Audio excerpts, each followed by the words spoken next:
News বৃত্তান্তে আপনাদের স্বাগত। দেশ থেকে রাজ্য, শহর থেকে গ্রাম, গুরুত্বপূর্ণ খবর নিয়ে আপনাদের সঙ্গে আমি দেবলীনা। আজকের বিশেষ বিশেষ খবরগুলি এক নজরে।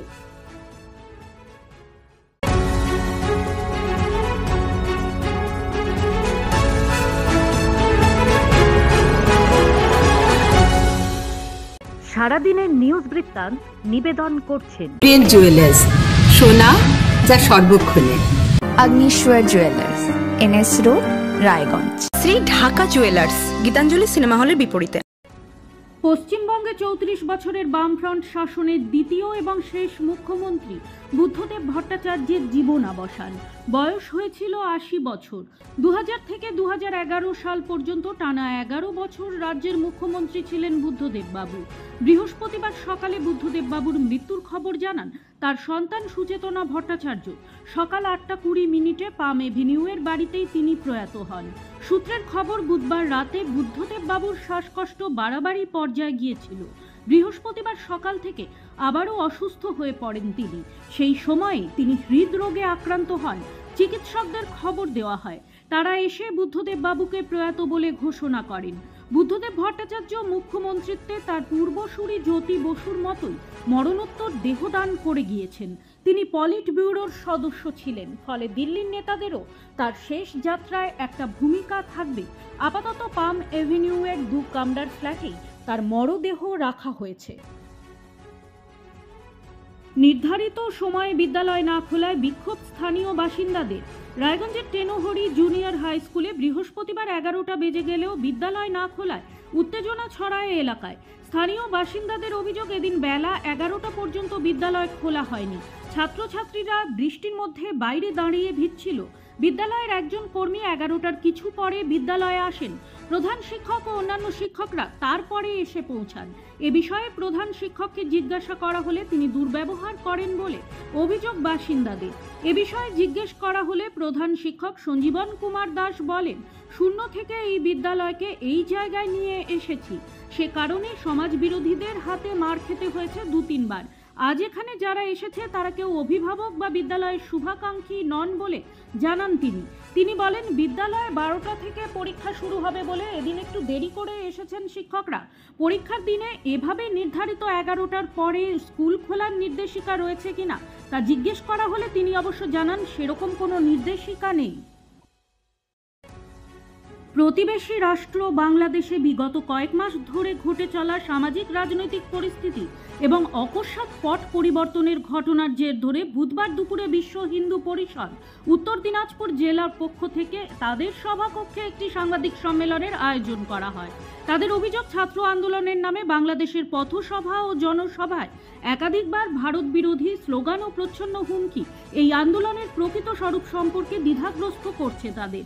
এই পরিস্থিতিতে তারা বাংলাদেশ এবং সীমান্তবর্তী ভারতবর্ষে, বিশেষ করে পশ্চিমবঙ্গে শান্তিপূর্ণ পরিবেশ বজায় রাখার আবেদন রাখেন সমাজ ও প্রশাসনের কাছে। সংগঠনের কর্মকর্তাদের দাবি, বাংলাদেশের সকল সংখ্যালঘু সম্প্রদায়ের তথা হিন্দু, জৈন, বৌদ্ধ, শিখ, খ্রিস্টানদের প্রাণ, সম্পদ ও সম্মানের সুরক্ষা ও প্রতিপালন সুনিশ্চিত করতে হবে। এমনকি বাংলাদেশ থেকে হিন্দুরা এদেশে নিজেদের প্রাণ বাঁচাতে এলে কিছু জটিল সমস্যার উৎপত্তি হবে স্বীকার করে নিয়েও তারা জানান সরকারের কাছে আর্জি রাখবেন যাতে তাদের এদেশে থাকতে দেওয়া হয়। এ সম্পর্কে সংগঠনের অন্যতম সদস্য তথা রায়গঞ্জ বিশ্ববিদ্যালয়ের অধ্যাপক বাবুলাল বালা জানান, পশ্চিমবঙ্গের অনেক পরিবারের আত্মীয় স্বজন বাংলাদেশের নাগরিক। তাদের অবস্থা নিয়ে পশ্চিমবঙ্গের নাগরিকদের উদ্বেগ স্বাভাবিক। তাই সরকারের কাছে তারা আর্জি রাখেন বাংলাদেশের হিন্দু ধর্মের মানুষদের যেন সুরক্ষা সুনিশ্চিত করা হয় সেদিকে দৃষ্টি রাখতে। জলপাইগুড়ির ভারত বাংলাদেশ সীমান্তে অতিরিক্ত বাহিনী মোতায়েন, চলছে আধা সেনার টহল, আতঙ্কে ভারতীয় গ্রাম। বুধবার জলপাইগুড়ি জেলার সদর ব্লকের সাউথ বেরুবাড়ি অঞ্চলের সাতপুরা ধরধরা গ্রামের সঙ্গে যুক্ত ভারত বাংলাদেশ সীমান্ত এলাকা দিয়ে বেশ কিছু বাংলাদেশি নাগরিক ওপারের অশান্তির কারণে এপারে ভারতীয় ভূখণ্ডে চলে আসবার চেষ্টা করতে ছড়িয়ে পড়েছিল উত্তেজনা। পরিস্থিতি অনুধাবন করেই দ্রুত সীমান্তরক্ষী বাহিনী এলাকায় শক্তি বৃদ্ধি করে আটকে দেয় ওপার থেকে এপারে আসার চেষ্টা।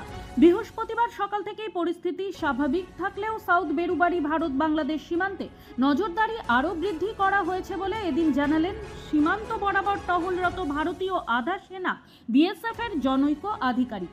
অপরদিকে স্থানীয় গ্রামবাসীরা জানাচ্ছেন তারা আতঙ্কে রয়েছেন। ওপারের লোকেদের ঘরবাড়ি জ্বালিয়ে দিচ্ছে এবং তারা এই পারের গ্রামে ঢুকতে চেষ্টা করছে।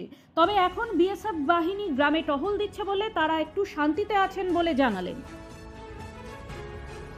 ট্রেনে কেটে মৃত্যু হলো এক বৃদ্ধের। বৃহস্পতিবার ঘটনাটি ঘটেছে কোচবিহার ঘুঘুমারি তোরসা ব্রিজ সংলগ্ন এলাকায়। জানা গেছে এদিন ঘুঘুমারি তোরসা ব্রিজ সংলগ্ন এলাকায় রেল লাইন পারাপারের সময় দিনহাটাগামী উত্তরবঙ্গ এক্সপ্রেসের ধাক্কায় ওই বৃদ্ধের মৃত্যু হয়। বৃদ্ধের নাম নজর আলী এবং তিনি কোচবিহার হরিণচৌড়া এলাকার বাসিন্দা। এই ঘটনায় শোকের ছায়া নেমে এসেছে গোটা এলাকায়। ঘটনার খবর পেয়ে ঘটনাস্থলে পৌঁছয় পুলিশ। মৃতদেহ উদ্ধার করে ময়না তদন্তের জন্য পাঠানো হয়েছে। গবেষণায় আবারও সাফল্যের মুখ দেখল রায়গঞ্জ বিশ্ববিদ্যালয়। রায়গঞ্জ বিশ্ববিদ্যালয় সেরিকালচার বিভাগের একদল গবেষকের নিরলস প্রচেষ্টায় আবিষ্কার হলো র্যাপিড ডিটেকশন কিট।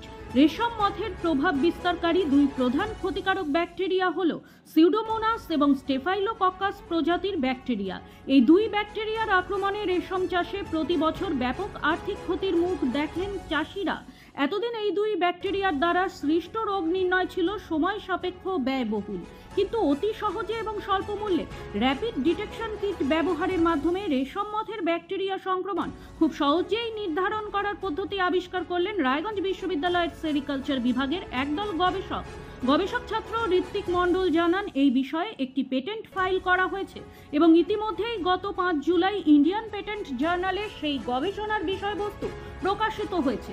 সেরিকালচার বিভাগের সহকারী অধ্যাপক ডক্টর অমিত কুমার মণ্ডল জানান বিষয়টি এখনও গবেষণা স্তরে রয়েছে, তবে আগামী দিনে এই কিট বাণিজ্যিকভাবে বাজারে এলে রেশম চাষিদের পক্ষে রেশম মথের রোগ নির্ণয় এক যুগান্তকারী পরিবর্তন ঘটবে।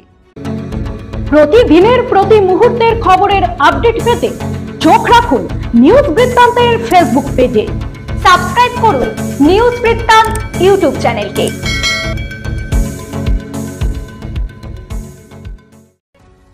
রায়গঞ্জ মাহেশ্বরী মহিলা মণ্ডলের উদ্যোগে শ্রাবণ মেলা উপলক্ষে দুদিন ব্যাপী পোশাক পরিচ্ছদ সহ বিভিন্ন সামগ্রীর প্রদর্শনী শুরু হলো রায়গঞ্জের একটি বেসরকারি মলে। দুদিন ব্যাপী আয়োজিত এই প্রদর্শনীতে থাকছে রায়গঞ্জ, কালিয়াগঞ্জ, শিলিগুড়ি এমনকি মুম্বাই থেকে আগত শিল্পীদের তৈরি বিভিন্ন পোশাক, গৃহস্থালির জিনিসপত্র থেকে শুরু করে পুজো সামগ্রীর সম্ভার। সংগঠনের পক্ষে নিশা কল্যাণী জানালেন সাধারণ মানুষ এই সকল সামগ্রী নিজেদের সাধ্যের মধ্যেই পেয়ে যাবেন এই শ্রাবণ মেলায়। ছাত্রছাত্রীদের বিভিন্ন দাবি দাওয়া নিয়ে বৃহস্পতিবার এক মিছিল সংগঠিত করে ডিআই অফিস অভিযানের ডাক দিয়েছিল এসএফআই।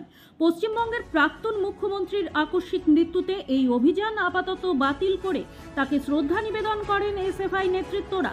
এক কর্মসূচির মধ্য দিয়ে শিলিগুড়ি কলেজের 1 নম্বর গেটের সামনে বুদ্ধবাবুর প্রতিকৃতিতে মাল্যদান, সংগঠনের পতাকা দিয়ে গার্ড অফ অনার দিয়ে সম্মান প্রদান করা হয়।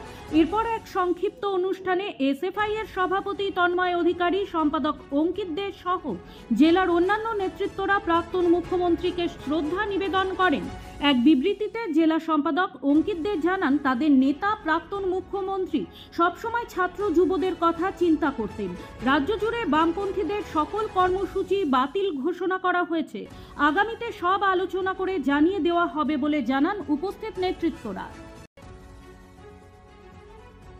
বাংলাদেশে উদ্ভূত পরিস্থিতি ও হিন্দুদের প্রতি অত্যাচারের প্রতিবাদে বৃহস্পতিবার বিশ্ব হিন্দু পরিষদ উত্তর দিনাজপুরের পক্ষ থেকে একটি মৌন মিছিল করার কথা জানানো হয়েছিল, কিন্তু এদিন সন্ধ্যায় রায়গঞ্জের ঘড়ি মোড়ে সংগঠনের সদস্যরা জমায়েত হয়ে জানান প্রশাসনিক জটিলতার কারণে পূর্ব নির্ধারিত মিছিলটি স্থগিত করলেন তারা।